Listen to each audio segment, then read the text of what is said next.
नमस्कार, आप देख रहे हैं द क्रेडिबल न्यूज। मैं हूं शालिनी।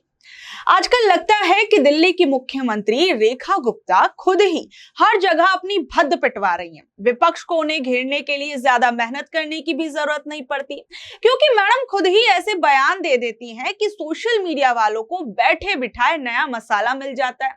हालात ये हो गए हैं कि लोग अब उनका भाषण कम सुनते हैं और आज कौन सा नया वायरल क्लिप आएगा इसका इंतजार लोगों को ज्यादा रहता है। ऊपर से वो कहती हैं कि मेरे मुंह से गलती से निकले शब्दों का मजाक बना दिया जाता है। अब मैडम जनता करे भी तो क्या करे, जब बयान ही ऐसे हो कि मीम बनाने वालों की दुकान दिन रात चलती रहे और कंटेंट की भी कमी ना पड़े, तो फिर लोग मजाक क्यों ना बनाए। और ऊपर से आप बातें भी ऐसी ऐसी बोल देती हैं। आप लोग जानते होंगे कि दुनिया भर के वैज्ञानिक सालों से ये बताते आए हैं कि पेड़ ऑक्सीजन देते हैं, और मेरे ख्याल से तीसरी चौथी क्लास के जो बच्चे होते हैं उनको भी ये पढ़ाना शुरू कर दिया जाता है बचपन से ही। लेकिन एक कार्यक्रम में सीएम रेखा गुप्ता ये कहती हैं कि दिल्ली में लगे सफेदा, कीकर और बबूल जैसे पेड़ ऑक्सीजन देने वाले पेड़ नहीं होते। मतलब क्या कहा जाए। इंटरनेट इस बात को ऐसे अब पकड़ कर बैठ गया, पूरे सोशल मीडिया पर हंसाई हो रही है और लोग भी ये कह रहे हैं कि न्यूटन अगर जिंदा होते तो गुरुत्वाकर्षण छोड़कर ये सोचते कि पेड़ आखिर सांस कैसे लेते हैं और कैसे छोड़ते हैं। मतलब मैडम के इस ज्ञान को देखकर तो शायद विज्ञान भी कहीं कोने में बैठकर रो रहा होगा। एक सरकारी कार्यक्रम में मैडम ने पूरे कॉन्फिडेंस के साथ ये बता दिया कि बबूल, कीकर जैसे पेड़ जो हैं वो ऑक्सीजन नहीं देते। उन्होंने अपने ज्ञान की ऐसी टोटी खोली कि न्यूटन और आइंस्टाइन की आत्माएं भी गूगल सर्च करने लगी होंगी कि ये पेड़ ऑक्सीजन देते हैं या नहीं देते। और शायद मैडम का ये ज्ञान सुनकर दुनिया भर के बॉटनी के प्रोफेसर भी अपनी किताबें फाड़ रहे होंगे, कह रहे होंगे कि आज तक हमने ये बात क्यों नहीं पढ़ी, आज तक हमने ये क्यों नहीं सोचा। बताइए, दुनिया में ऐसा कौन सा पेड़ है जो ऑक्सीजन नहीं छोड़ता है। विज्ञान कहता है कि पेड़ बिना ऑक्सीजन बनाए जिंदा ही नहीं रह सकते। हाँ, ये जरूर है कि हर पेड़ बराबर ऑक्सीजन नहीं देता। जैसे हर इंसान की डाइट अलग अलग होती है, वैसे ही हर पेड़ की ऑक्सीजन बनाने की रफ्तार भी अलग अलग होती है। लेकिन रेखा गुप्ता जी का ज्ञान तो अलग ही ज्ञान है।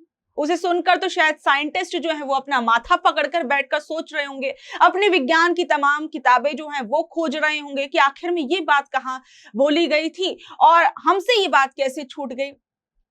विपक्ष को तो जैसे बैठे बिठाए मुद्दा मिल गया हो, उनको उनकी दिवाली हो गई और सौरभ भारद्वाज जैसे लोग वीडियो शेयर कर रहे हैं, तंज कस रहे हैं कि जो मुख्यमंत्री पेड़ों की ऑक्सीजन नहीं समझ पा रही वो दिल्ली का प्रदूषण कैसे समझेगी। सोशल मीडिया वाले भी ऐसे मजाक बना रहे हैं कि भैया बेचारे बबूल और कीकर भी सोच रहे होंगे कि हमने तो जिंदगी भर धूप खाई, पानी पिया, ऑक्सीजन बनाई और बदनाम ऐसे हो रहे हैं जैसे किसी फैक्ट्री से धुआं छोड़ रहे हो। आम आदमी पार्टी ने तो पूरे मीम बना डाले हैं। उसमें गूगल एआई से पूछा जा रहा है कि क्या कीकर, बबूल, सफेदा ऑक्सीजन नहीं देते हैं। एआई सीधा जवाब दे रहा है कि ये एकदम भ्रम है, सभी पेड़ जो होते हैं, सारे जितने हरे पेड़ होते हैं वो ऑक्सीजन देते हैं। और राजनीति में तो सोचिए कि अब मुद्दे तो शायद कम ही रह गए हैं, कॉमेडी शो ज्यादा चलने लगे हैं। कभी कोई नेता इतिहास उलट पलट देता है, कभी कोई भूगोल को राजनीति में ले आता है, और अब विज्ञान में भी बताइए इस तरीके की बयानबाजी चल रही है। हर वायरल बयान के बाद सफाई आती है कि बातों को गलत तरीके से पेश किया गया। देखिए, राजनीति में जुबानी हमला करना अलग बात है, लेकिन जब नेता खुद ऐसे बयान दे दे जिस पर 5वीं क्लास का बच्चा भी सवाल पूछ दे, तब विपक्ष को मेहनत ही नहीं करनी पड़ती। सोचिए, और आपका जो ज्ञान है वो तो दुनिया के सामने आ ही जाता है कि आप किस तरीके से, बताइए, आपको ये नहीं पता कि पेड़ ऑक्सीजन देते हैं नहीं देते, कौन से देते हैं कौन से नहीं देते हैं, तो आप कैसे एक दिल्ली जैसे राज्य को चलाएंगे। आप एक मुख्यमंत्री हैं, एक जिम्मेदार पद पर बैठी हुई हैं, आपके मुंह से निकला हुआ हर एक शब्द जो है देखा जाता है, परखा जाता है, भापा जाता है। उसी से ये पता चलता है कि आप दिल्ली को कैसे चला रही हैं। खैर, विरोधी पार्टियों को भी अब इंतजार रहता होगा कि हम कुछ करते ही नहीं है, क्योंकि मैडम तो खुद ही ऐसे बयान दे देती हैं कि उस पर हम नया मुद्दा बना सकते हैं, बवाल काट सकते हैं, मीम बना सकते हैं। आज देखिए दिल्ली के अंदर हालात क्या है। लोग महंगाई से परेशान है, पानी से परेशान है, सड़क से परेशान है, प्रदूषण से परेशान है। एक तरफ आप देखिए जहां ये मुद्दे हैं, ये असल मुद्दे हैं। दूसरी तरफ आप देखिए कि किस तरीके से बीजेपी वाले सालों तक गला फाड़ फाड़ कर अरविंद केजरीवाल के शीश महल का मुद्दा उठाते रहे। जनता को ये बताया गया कि देखो कैसे जनता के पैसे पर ऐश हो रही है। शीश महल का बकायदा बीजेपी के लोगों ने वहां जा जाकर वीडियो बनाया। कनॉट प्लेस जैसी जगहों पर तो शीश महल को लेकर प्रदर्शनियां दिखाई जा रही थी और मतलब ये पूरा एक बहुत बड़ा मुद्दा बनाया गया था। लेकिन अब खुद दिल्ली की जो मुख्यमंत्री हैं, उनकी एक लग्जरी कुर्सी इंटरनेट पर घूम रही है, खूब वायरल हो रही है।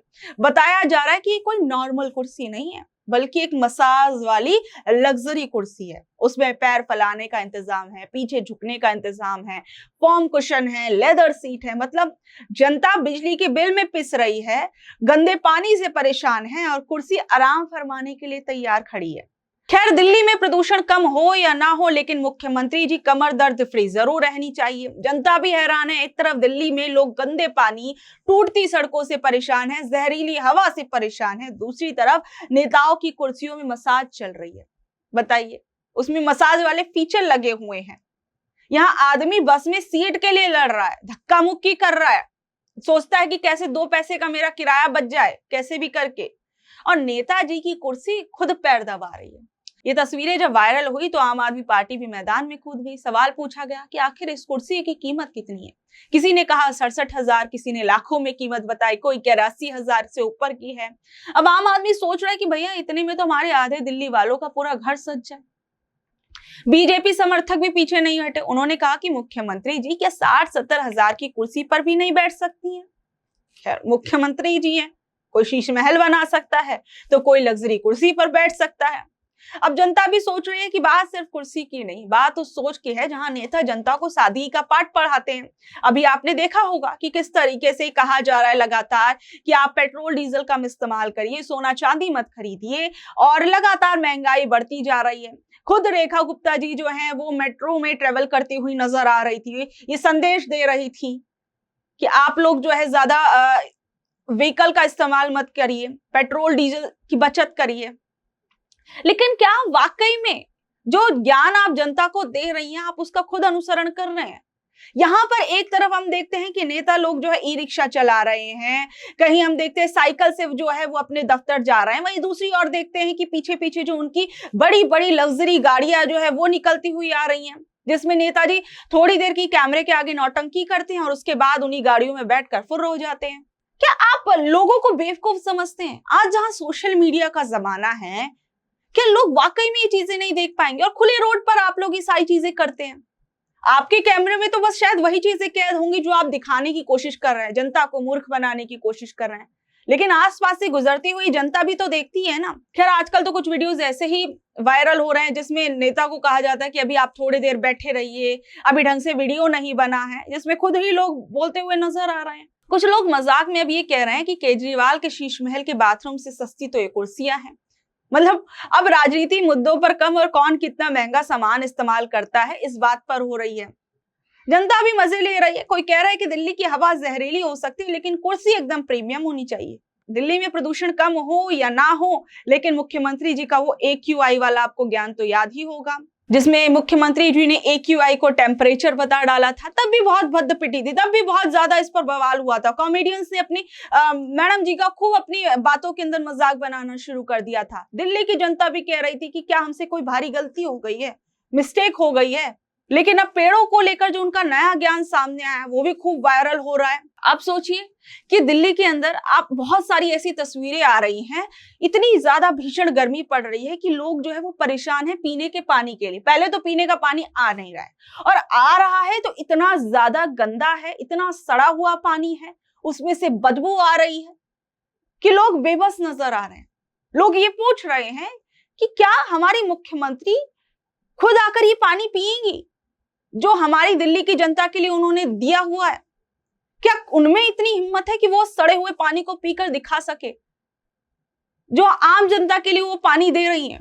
और क्या वाकई में जो जनता, जो नेता आम आदमी, आम लोगों के लिए गंदा घटिया पानी नलों में दे रहे हैं, वो क्या खुद हिम्मत कर पाएंगे? खुद के घरों में तो बड़े बड़े प्योरीफायर्स लगे हुए हैं, लेकिन क्या जनता को वाकई में कीड़ा मकोड़ा समझा हुआ है? जैसे रहे, जैसे खाएं, जैसे पिए। बहुत सी ऐसी तस्वीरें सामने आ रही है। दिल्ली ही क्या, देश के कई अलग अलग हिस्सों से ऐसी तस्वीरें सामने आ रही हैं। महिलाएं जो हैं वो मटके रख रख कर प्रदर्शन कर रही हैं। लोग सड़कों पर उतर गए, क्यों? क्योंकि उनके यहाँ पानी नहीं आ रहा है। पानी की इतनी ज्यादा भीषण कमी हो रही, बड़े बड़े गड्ढों में लोग उतरकर पानी लेने जा रहे हैं। छोटे छोटे बच्चे लेने पानी जा रहे हैं। ऐसे जिन बच्चों को स्कूल में पढ़ाई करने के लिए होना चाहिए था, अपने अपने घरों में इस सड़ती हुई गर्मी में होना चाहिए था, वो पानी के लिए भटक रहे हैं, एक एक बूंद पानी के लिए। जो कहा जाता है अमृतकाल, क्या यही अमृतकाल चल रहा है? लोग बूंद बूंद पानी के लिए तरस जाएं।